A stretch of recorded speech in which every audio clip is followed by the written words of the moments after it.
welcome to The Rest is Lean with me, Russell Watkins, John D there in my top left, and Alan Lothian there, middle right. Middle right, is there such a thing? This podcast is for anybody interested in lean manufacturing, whether they work for a manufacturing business, whether they're a lean coordinator, lean consultant themselves. We share our, I'm afraid to say now, 70, 80 years experience, collective experience. Um, and we very honestly and openly discuss challenges we've had, some successes we've had, and things we're still working through. So if you'd like to comment, please feel free to comment, subscribe, and if you have an email you'd like to send, then send it to therestislean@gmail.com. Thanks very much, Russ. The last video is probably quite triggering to quite a few people because we commented on our opinions on what's the hardest job role in most businesses we work in. Really interested to know your opinions on that. So if you haven't already, what do you think is the hardest job role in most businesses? Answers in the comments below. Al, what have you been up to over the last couple of weeks since we spoke? Oh, what were we up to? Well, two main things I would say, guys. One of the things that my business does has a open competitiveness and growth assessment, and we've been honing that towards the end of last year. So we've had some good responses from that. So we've been working busy with a few clients with regards the assessment and the offshot of that, and also actually supporting some clients with some interim positions. Hmm? So operations, supply chain, and a quality role. What about yourself, Russ? Well, just a quick question, Al. I noticed this. Do you supply? You are an informal supply of good, strong people as well. Yes, yeah. So in terms of the Three Able website, so we've got should we say, the consultancy arm and the advisory side, and then obviously we've got like a semi recruitment business, so we can provide people either on a lean consultant basis or interim assignments. Yeah. Okay. Do you know any decent lean podcast guests? So, Do you mean better? Do you mean better than us? yeah. So, a quickie from me. As usual, a busy last couple of weeks. And I've been in a really interesting company today who are another growing SME who are doing really well and are looking to scale. Um, and are about to swap one group of problems for another, which is the problems of managing people and skills. And they're looking to automate to scale. And I'm trying to encourage them to automate what they should, not what they can, Hmm. and to be aware that they're swapping one set of problems for another, and just to be ready for that. So yeah, again, as usual, a nice mix. Yeah. Might come back to you on that automate what you can versus what you should. That's quite interesting. But been doing a lot of thinking about 5S, the simplest of our topics in many ways. But again, I have lots of clients approach me saying they need 5S and they want 5S. And I'm going to help a client, not a new client, but a new branch of a client start to do a refresh of their 5S. So I've been doing a lot of thinking and soul searching about the value of and how it's best approached and what's most important in. It's been quite interesting for me. Um, Doing some stuff, training up a lean leader within a business again, which is, I think, my favorite thing. Mm. Developing new mini-me's. No insult to the people who I develop. They all turn out like me. Some of them are proper human beings with skills and all lives and everything. So I've been doing a little bit on that. And also thinking a lot about my business offers a variety of assessments. Some of them are developed by me, so like a lean assessment of your business. Some of them are personal assessments. There'll be stuff that everybody's familiar with, Myers-Briggsy type stuff. Mhm. SDI triangle, if you guys are familiar with that, strength deployment inventory. And yeah, I'm just trying to rationalize all those things and say what do companies actually need and want, Yeah. versus what's just a fluff that people like us pump out. and trying to avoid falling into that trap of, oh, it's a tool, you need it. Why? It's 5S, isn't it? You got to have it. Yeah, yeah. Well, that it was fashionable a long, long time ago to picking up your 5S point Mm. when we first probably started doing this. That you would do that. There was a paint by numbers. You do 5S everywhere. You do standardized work everywhere, and I'm hoping those days are long past. That there is a rollout, copy and paste. Do you know there is a technical term for copy and paste? Mimetic isomorphism. Have you I'll go. made that up? I'll go with copy. I'll go with copy and paste. I can spell that. It's a proper kosher thing, and all Just the. In fact, I was explaining it yesterday to a potential client on the phone, and they were saying, we're looking for something off the shelf. Now, off the shelf is a point at which I start to weep openly on on a call because it's, oh, come on, don't be so lazy thinking, because off the shelf ignores the fact that you're starting from here with a certain set of processes and capability, and your business has all this uniqueness about it, and Yeah. you want to get to here, and your journey to get from here to here, even if that destination is the same as somebody else, that particular path you plot is Mm. different, and it will always be different, and it will always be situational.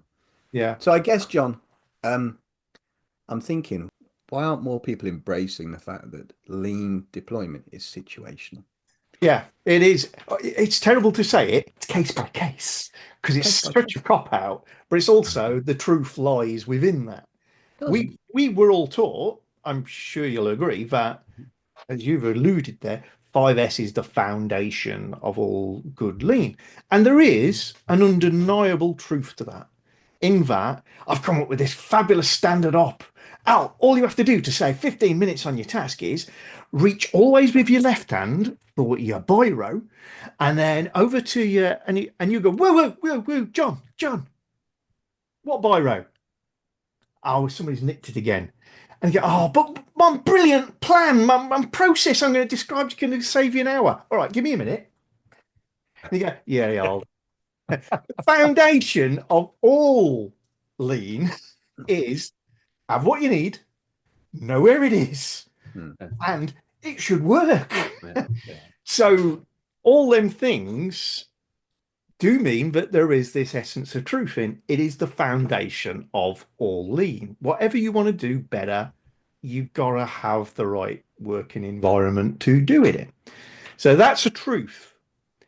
But what's not the truth, I think, is for company A today, which is probably not day one since they were incorporated as a company, that might not be their biggest chink in their armor.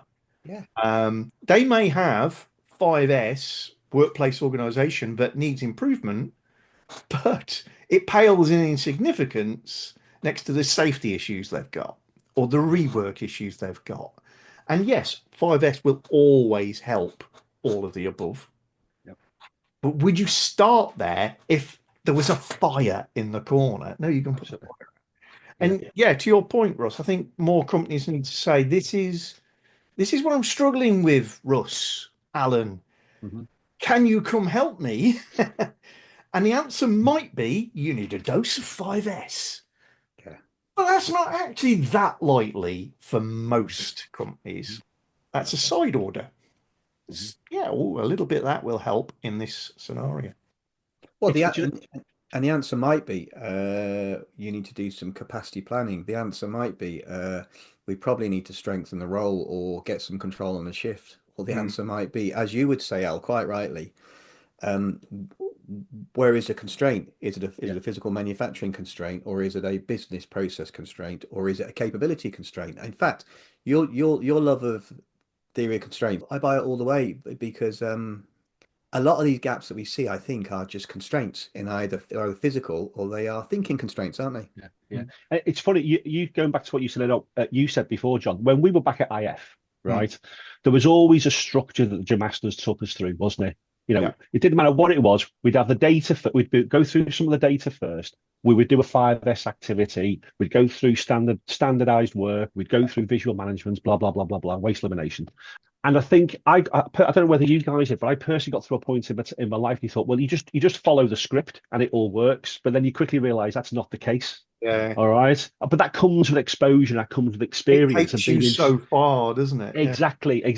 No, I was going to say, you know, and it's great because part of what they were doing was training us to be very Yes. good at deploying Yes. those tools. I Okay. think that rigid structure of 5S before all else and data, that was great for educating lean folk. How Correct. to be lean folk, how to think. Do they need Absolutely. this? What do they do? And we just knew those basics so well because they were wheeled out so often. It was like a Hmm. drill. Yeah. Yeah. Yeah. But It was was. it It the was. very best for the client? No, because in the scenario we were in, which was a little bit unusual, we were kind of an experiment, partially run by a British government agency to increase the quantity of lean experts, for want of a better phrase, within UK industry, and then hopefully seed them back Yeah. into industry so that they were self-sufficient. So the end game wasn't necessarily fix company A. It Hmm. was part of a good part of it was develop us. Yeah, it was mine as a Yeah. curry. Yeah. But I Exactly. challenged. So back, I remember this Mm. in a curry house in Bradford. I challenged Mixan on this. Why can't I do Kanban and Hijunka? Mm. Why am I still ploughing the same furrow? This is going to get boring. And he framed it for me. I know the reason why they put us through a rigid sequence of repeating activities is not is not to get us to go and use that sequence elsewhere. It's something like I'm going to make you stay on the path so that when you're flying solo and you stray off the path, as you'll have to, you can find your way back on the path. Correct. Because Absolutely. because you understand the path so deeply, you understand the interlinks between it, the importance of it, Yeah. that you can always see the path and get back to it, however far you have to go into the gorse to help these companies sort themselves out. Yeah. That Do you know? that was eloquent, mate. That was That just harked back because obviously because Russ and I had the same job master, yes. and my relationship with Mixan was not the strongest to begin with. I don't think yours was either, Ross, if I remember correctly. But Oh no, you know, yeah, yeah. but you became the golden child afterwards. I remember Both that. these two have But basically got nervous oh twitch yeah, tics. uh, and I told him Brought this on quick. by curry houses mainly. Well, mine was Korean. Mine was crying my eyes out in a Blackburn car park, McDonald's car park, saying, "I can't take this anymore, Mum." 27 years of age, grown man crying to me mother. Yeah. They couldn't All take. right. But it's then you have the epiphany. You don't because you can't see. I couldn't see where they were coming from, where he was coming from. And I fought back. It was my ego. He kept saying, "You got too much ego, Alan, too much ego." And I never really understood him until after. Yeah. Yeah. And you go into other things, you have that what I call that eureka moment. You think, that's what he meant. Yeah. And so it's coming back full circle to your point, Ross, about situational. There'll be another situation that you get to in the future. You may not realize it in the here and now, but it could be 2, 3, 5, 10 years down the line. You think, that's what he meant. Mm. Yeah. That's yeah. And as we've always said, it's a model, not a script. Yeah. You're absolutely right there, Ross. That was one of the most biggest pearls of wisdom that it just took me too long and a huge amount of stress and tears before I realised that that's what he meant. And it wasn't him when it clicked. It was, do you remember Mammy San, Russ? Yes, I do. Mammy She was Crockett, a yeah? tremendous interpreter. Translator lady. She, yeah, it was She was into it. she was It Scottish. she was, yeah, yeah, yeah. She was an absolute godsend for me. She was. She was the best interpreter I've ever worked through. She could take deep technical lean stuff and TPS stuff and real time with like a half a second lag translate for you, include the swearing, um, and it was a constant stream real time. It was fabulous. It was like having a Yeah. Babel fish in your ear. Yeah, Yeah. We're in danger here, gents, of saying so it's not a copy and paste, so there is no recipe, Mhm. therefore you need us. Um, and that's not what we're saying either. I think No. I think yeah. so I've just reached last Christmas I painted a bowl, There's a Mexican poet called Machado. He did a poem called The Traveler. Okay. Hmm. And the first line is Caminante no hay camino se hace camino al andar. And that basically means traveler, there is no path. The path is made by walking. So there is, which is what we're saying. Mhm. There is no path, there is no copy and paste. However, I think I think we're duty bound here to signpost the fact that, but there are some truisms and there are some things that you need to do in the right order. For example, um, don't hurt your people. Have a product Yeah. portfolio that makes money in aggregate. Something in the product portfolio has to make money. Collect the voice of the customer early and respond to the voice of the customer. Prioritize safety over quality, quality over delivery, all that stuff. Make your processes basically stable in terms of man, machine, material, method. Enough Mhm. bits around you, enough trained people.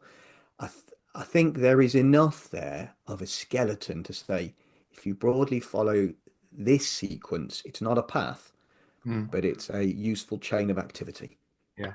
And do you mind if I just quickly jump on that, Ross? Because Yeah, just to tweak it slightly, do it. is also strategically pick the right place in where to do it. Because all those things, I totally agree with Russ, 110%.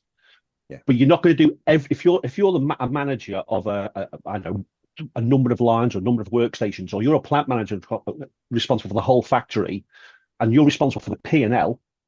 Yeah, you've got to pick one. There's one process that's actually going to be the weakest link, and it's finding that weak. If that weakest link improves, the overall system will improve. So all those opportunities that Yeah. you're talking about, if you're like the CI lead Yeah. or the CI team, you can be off doing all these things, doing all these great improvements around the factory in different areas of the factory, office, shop floor, whatever it might be.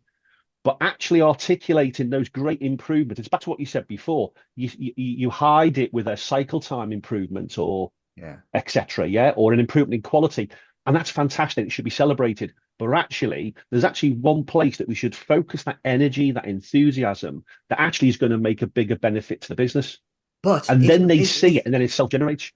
isn't there a risk that's a search for the Holy Grail because there's more than one weakest link, and the weakest link won't present itself. There will be multiple weakest links. Not Mm. only will you have dodgy eyesight, you'll also have a bad back and a bad knee and a gimpy foot. So the question is, which weakest link am I looking for in relation to what do I want to achieve? What part of my strategy relates to what weakest link, or what part of needing to survive relates? So concurrently, I'll make it practical. Concurrently, we can be Mhm. delivering late, have arrears, and upsetting customers, and delivering crap. Now, both of those Mhm. are weak links. Yeah. How do They are how weak, but one will be weaker than the other. but Yeah. you and I, as skilled people, could go into the same business and make completely compelling arguments that one of us will say this and one will say the other. So how do people Mhm. find the weakest link, and should they put an inordinate amount of time in finding the weakest link or find a weak enough link to push them forward a bit? Begin today rather than think about it That, forever and never begin. Is exactly. the thing, That's a really good point. So I think back at the end of, I think it was the end of episode 1 or episode 2 when we did the tips. I think the one I started with was, walk the floor and understand where's the weakest link in your system. Yeah. Because if you think about, by definition, you can't have more than one weakest link. You can't, Well, no, because No, technically you no, might you but have can have one multiple weak weakest. links, but you Yeah. can't have the weakest link. it More than depends. one It weakest depends link. what you're looking at. So Al, I'm okay. My what about so to be able to live a long life, you need to eat well. You Mhm. need to have muscle mass and have a decent cardiovascular engine, amongst other things. Yeah. Yeah, What if my cardiovascular engine is weak and I'm as weak as a kitten? Both of those are critical weak links. they are. They are. But So I one have will to be choose weaker than the one. other. Yeah. Yes. So one will be weaker than the other. So that's what the promise will be. You start off. Now, that don't get me wrong, when you tinker with that it might only mean a small amount of change required to Yeah. no longer make that the weakest link. But your principles, you then move on. The point I'm trying to make is Yeah. if you think of it, where I talk about, if you're an owner of a business where we've got leadership, senior, forgive me, continuous improvement teams, there's some fascinating people, some brilliant people out there. But the strategy of improvement needs work doing to it. Okay. And what I mean by that is there is no succinct or clear strategy in where to do that improvement. Okay. So what happens is you've got a lot of people with a lot of energy, a lot of enthusiasm, making some really, really good improvements. But then the FD and the MD is struggling to see where all this effort is going in terms of the bottom line. Okay, Al, uh, agreed, better. Yeah, 100% agreed. We're gonna violently agree on this, but I think it's a yeah, fascinating discussion because mm, the question is this: if you're an SME or any business, you can't afford an expensive consultant, and you yeah. can't see very well. You're new to lean. Hmm. You might struggle to see the weakest link because you can't see very clearly. Your eyesight ain't good enough. Yeah, good point. So it's having the eyes when you walk in the floor in terms of what's the weakest link likely to be. It's the same as you've got to begin somewhere. It's like we did when we first started that IF, isn't we? We've started off, we didn't know, going back to your point earlier, John, we didn't know the ins and outs of 5S, or well, I certainly didn't. But we Okay. had but we had a Jamaster who stopped us dropping into the abyss and snatched us back at just the right Yeah. point in time. These Yeah. people haven't got Japanese master engineers behind them. So I guess my point is, but no, my question is, Hmm. just getting started, even if it's suboptimal, which isn't optimal, agreed 100%. Yeah. If getting started and doing something sharpens your eyes a bit more, is that useful? But Oh, here's that bowler mate, by the way. These are the three most important things in terms of my learning. That we might talk about at some point. Epistemology, epistemology. yes. So Never heard of it. um, there's the circle there, yeah, Yeah, got that. And there's three arrows, is that right? yeah. The circle there is that's a boundary of the things I currently know to do with lean, yeah. Yeah. The stuff in the circle is the stuff I know. Hmm. The stuff outside of the circle is the stuff I don't know. The boundary of the circle is the stuff that I know I don't know. Yeah. The stuff that I know I don't know. And that is the reason why, as you get more and more skilled in anything in this stuff, you doubt yourself more because your circle of competence grows and you just see the boundary of your knowledge more. Hmm. Hmm. You see more of what you don't know, so you start to doubt your skill, Yeah. which is very comforting for somebody who's been doing something for a long time. In hang on, I don't understand, and I don't understand that Don't bit, know that and bit. I don't. So, I don't get but it. that's that Caminante quote. That's No nice. hey Camino. It's good. That's I like very that. nice. It's Yeah. a bit. Have you heard of have you heard of a Johari window, guys? Oh, Oh, Jari really? window. So that's Yes. I think that's similar to what you were trying to say there within the circle, the Oh, is framework. it? So yeah, set the last bit again with the arrow on the outside. It's what you don't know. You know that you don't know. Yeah. It stretches back to Aristotle epistemology, but the arrow in the middle is this is the stuff I know. The That's arrow conscious. outside So is that this would is the stuff I don't know, yeah, and that is this is the stuff I know I don't know. yeah. So Johari went. So the arrow going into your circle is what they would call consciously competent, Right. and the one outside would be the what you do know is consciously incompetent. But you've also got unconsciously competent and unconsciously incompetent. Okay. Yeah. Yeah. Yeah. Yeah. So you don't know it, and you don't know it. Yeah. Yeah. So the long and the short of that is that the older I get and the more skilled I get, the more unskilled I realize I am. Yeah. Correct. This is why Absolutely. I feel quite content at my mature, stripy age to have been. I've probably spent the last week rethinking 5S. You know, the tool which we will all probably introduce as kind of the most basic tool of lean. Everybody already knows this. Common sense. And I spent a week thinking quite hard about it, which is which doesn't worry me because I feel it's just a case of I know enough about it to really reflect upon it now. Mhm. Do you want to tell us a bit about what you've reconsidered or learned? A snippet. Yeah. Yeah. Go on, John. Okay, I'll give you a little bit.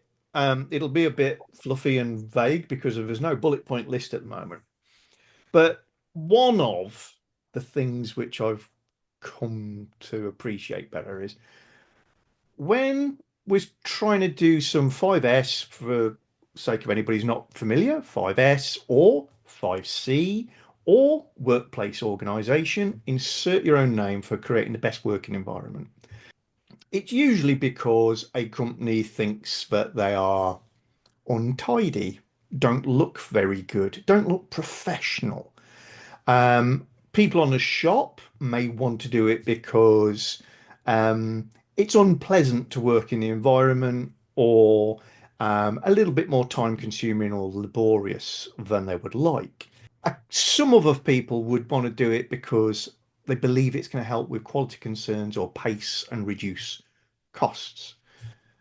I think we've got to look at any particular working environment, and we've got to ask ourselves, all the stakeholders, what is it you don't like about this area? Get them to list it.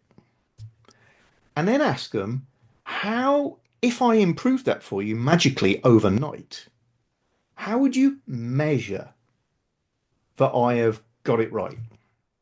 How would you score it, time it, count it, measure it, that it'll be better? So that's your invitation to get them to think past the tool and to think about the benefit of Yeah, using that tool. yeah, Is that right? absolutely. Yeah, I And like then it. you've got people starting to think about, oh, I really don't like it because, all my tools are dumped in a drawer and nobody puts anything back and I hate it and blah, blah, blah.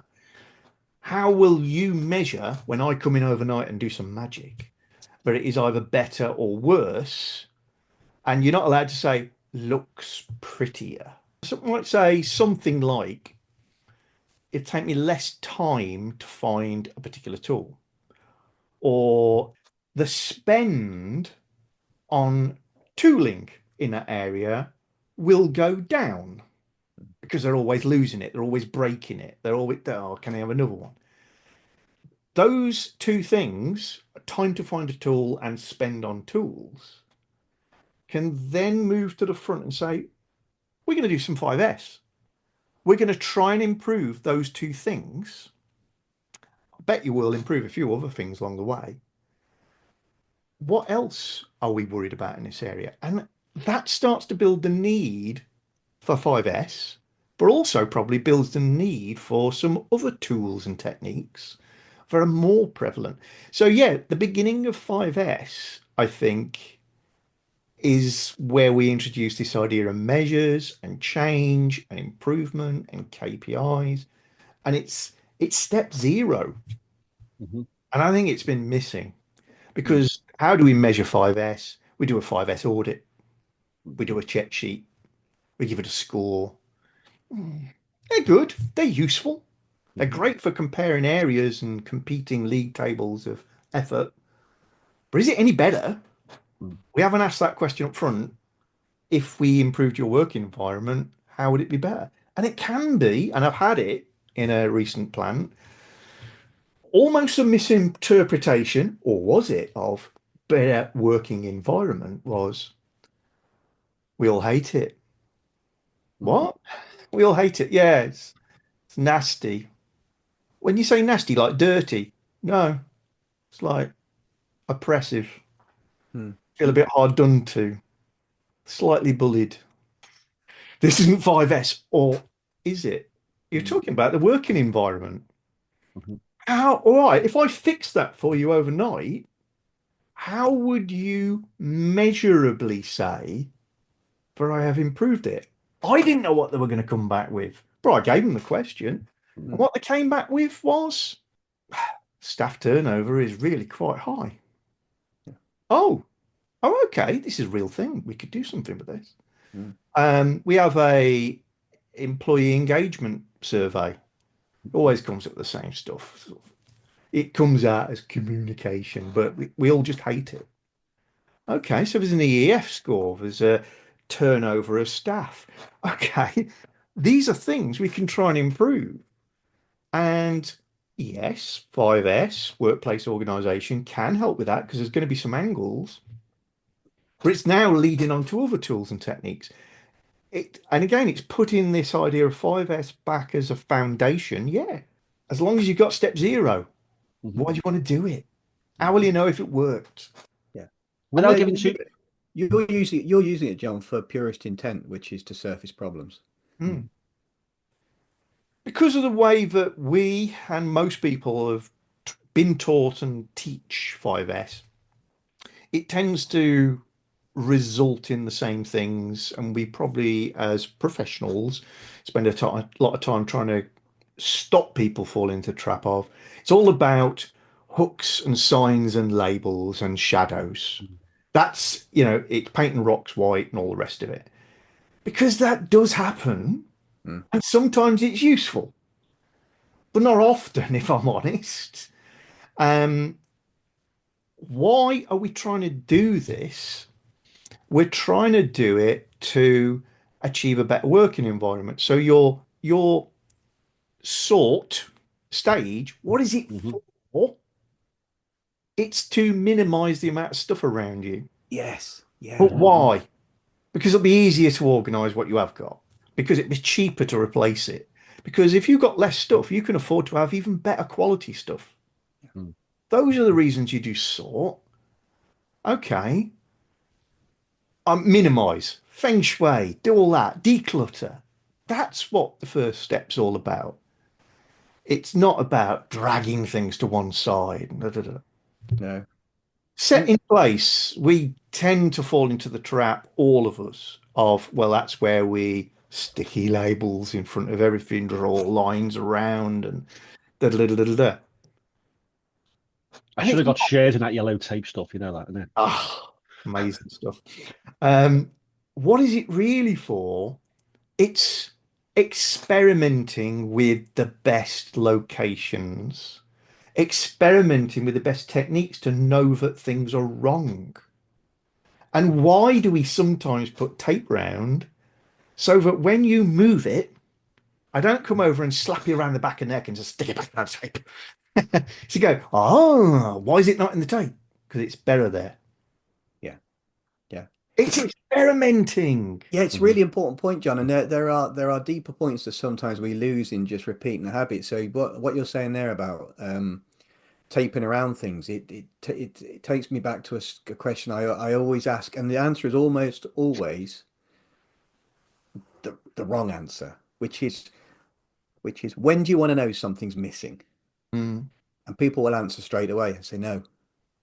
You want to know it's missing before you need it.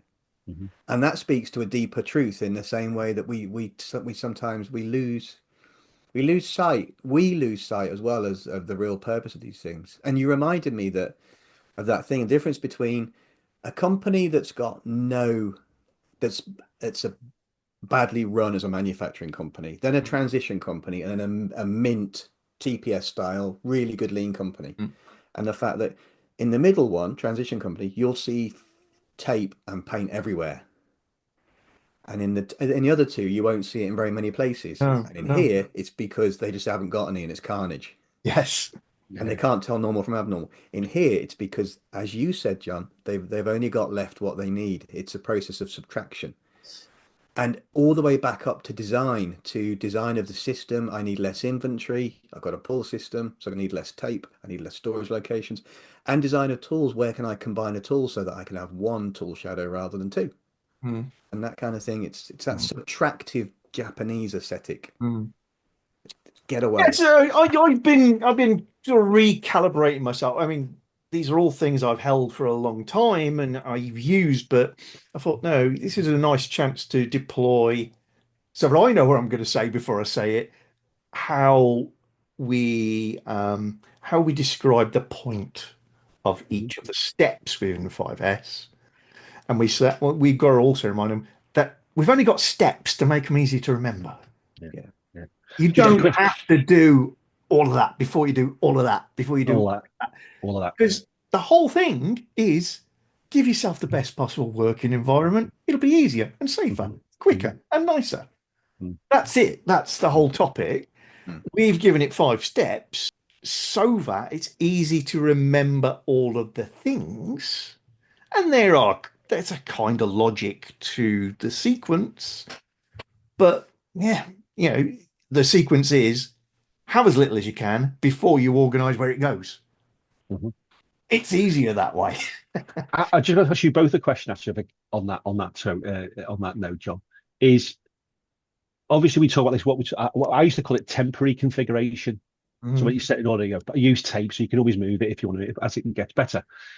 how many times have you guys been in situations where you've got a really, really good team, right? And you might start off the initial 5C or 5S activity, and for some reason you've gone away and you've come back and they've just basically repainted, rebrushed everything and permanently fixed the configuration in place. Just out of curiosity, A, have you been in that situation? I'm sure you guys have. And secondly, what's been your initial response to them when you've first walked in and seen that? I've had a few where I've asked them, have you not challenged your layout? Because all they've done, as you said, is correct, professionalize, smart what they've got. And they've not got that holistic view of how could we do this? What would be the best situation? And really challenged it. Where, again, there's some value in that clear out stage to, if you had a blank canvas. Yeah. That'd be my angle on that. Mm-hmm. What about you, Ross? I have had that, and my response is it's a failure in my teaching. Mm. Because if they've done it, they've done it because they think it's the right thing to do, not because they're trying to annoy me. They've done it think it's because it's valuable, and that's a failure in my teaching. And the failing is nothing is permanent. You're just waiting for the next Kaizen. Yeah.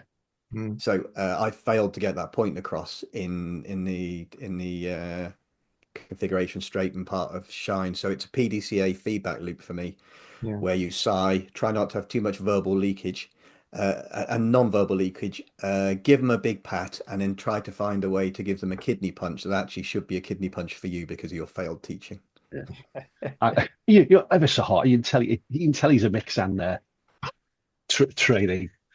It's true. Sorry, I should have mix and co-high. A mix and co-high. Yeah, Tough love, tough learning. Tough love, I know. I said that because I'm not going to name the company. I saw a very interesting post on LinkedIn earlier this week using the terminology of 5S with response to them laying new flooring for their machine shop. Mm. And I think, okay. So what planning and preparation has gone on beforehand to make you say that what you're doing is actually 5S and not just painting the floor because it looks nice and it needs doing, and there was nothing of that. It just came across that they were just making it look pretty. Yeah. Had they replaced the floor because it was crumbling, because it was bumpy, because people nothing mentioned. Nothing mentioned. mentioned. So it could be that. You're absolutely right, Russell. But in terms of the post, I can only go on face value of the post, yeah. But they've done a big. And don't get me wrong, we've all been there managing a shop floor move, but it doesn't explain whether there's no before and after. No, it's just a nice shiny new floor with some machines still in the corner waiting to be moved. Whether that's actually going to improve flow or safety or the quality of the product. Well, we've got to remember, and I almost fight against it because, again, we will spend a lot of time saying this is not about pretty. This is not about housekeeping. I always use the S word, John. It's the safety aspect. You lose so much of the value of the subject if you allow that to be what people are doing. However, because of the way I'm working now with this idea of how will we measure that it's better, how we measure that it worked, what we've had a couple of times come up, and it gives legitimacy to that side of it, is the customer thinks we're unprofessional. The customer walks in and goes, "We're brilliant," but they've got to stick with us long enough to find that out, because when they come for a look round, they think we're idiots. Their perception of professionalism is the right term, is poor. Now, it has to be said that, well, we can do a fix on that by making sure that the customer route, they cannot see some of the clutter, and that the floors are beautifully painted, and we do put up some posters of our products and things, none of which is going to give a safety, performance, quality improvement. However, it will give a perception of professional improvement. Yeah, exactly. And there's a little bit for this, what we looked at before, the working environment improvement. How will we measure that? It's tough. You've got to have customer exit surveys. You've got to say, measure work won, but how do you ever know? Did you win that because you were great, or did you win that because of the paint? Yeah. You're never going to actually know. But it's case and it's case by case again. So two things occur to me there, John. You got me thinking there. Two things occur to me there. One is I'm starting to work with a luxury car maker of really, really high-end cars. Hmm. And when they take customers who have bought a car around their factory, it is an upselling opportunity. You spec this, Yes. but such and such spec that, and this is available. Others like you have got a helipad on their car. So that's one thing. And the second thing is painting the floral. It's really interesting. You always raise interesting questions, and so I start to think about the margins. So McLaren garages and Formula One garages where they paint the floor white or light grey, and they do that so that any part that gets dropped they can see, so they're not sending a car out missing a part. Yeah, Yeah. that is a case where just painting alone is good 5S. Yeah. However, that post you saw, if they're just painting it to make it look pretty, and there's no compelling reason behind it, that ain't 5S. That's just making it pretty. Although, if people are a bit happier because the floor a bit nicer, and there's a microscopic productivity hit that comes from that you can't even measure, is that 5S? Yeah. Better work in the environment. So it's cost benefit, isn't it? it's the people who work in the area who get benefit from the area, not us. I've got to be able to tell you why they're doing it. If they say because our consultant said you do this during 5S, it doesn't work. If they said we're doing 5S, it's a corporate thing, and step number 2 is this, and it incorporates paint and floors, hasn't worked. Why are you? If they can articulate it, a reason. It's because it gives a really good impression to our customers, even though that is really hard to measure the actual benefit of. Fair dues, crack on. If Absolutely. it is, so you can see the parts on the floor when we drop them, that's what they say. Yeah. Then you can actually measure how many cars now leave with a part missing, or how many parts are found on the floor at the end of the day. It will go down if the floor is perfectly smooth and white compared to when it's a tip when you go around with the broom. They're measurable.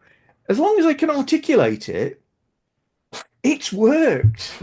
And again, it's building the mindset. So then how are we going to make it better from where you've got it now? 5S is a tool that's the trick, isn't it? to give you something. It is not to give you 5S. Correct. Nobody needs to apply 5S. They need the benefits of 5S. And if they know what they are, you're winning. You're winning. Yeah, so we've already been rambling on for quite some time, guys. And this is a topic we're definitely going to carry on rambling on with the next episode. So if you want to hear a little bit more on our opinions on 5S and how we've evolved it over the years, then stick with us. Next episode coming real soon. It's top tip time. If you are doing 5S, a topic that will be dear to your heart is the idea of red tagging. Red tagging means a lot of different things to a lot of different people, and I'm sure we as a group will continue to discuss this in the next episode. I'd like you to consider this one. If you're spending a lot of time red tagging things that you don't need, things that you're going to store, things that you're going to dispose of, are you creating a cottage industry that's dealing with stuff that you don't want? Don't red tag things that you don't want. Just move them, bin them, skip them. Do what you need to do. Red tag things that you do want. Things that are necessary. Things that are in need of repair, in need of relocation. Things that you could do with upgrading. Things you'd like to rethink. Is that the right tool? Is there a better thing on the market? Red tags should identify something you want to do something about. It's not great use of your time and effort to spend time visually managing things that you don't want. Others may disagree, but that's my top tip. So come back real soon. Remember to subscribe to the podcast because we're going to carry on this discussion in the next one. And if you do want to put a comment below. Tell us your thoughts on 5S, 5C, workplace organisation, measures thereof, and what is the hardest job in any business, in your opinion? We'd love to hear. Comments below the video, or the rest is lean at gmail.com if you want to email us.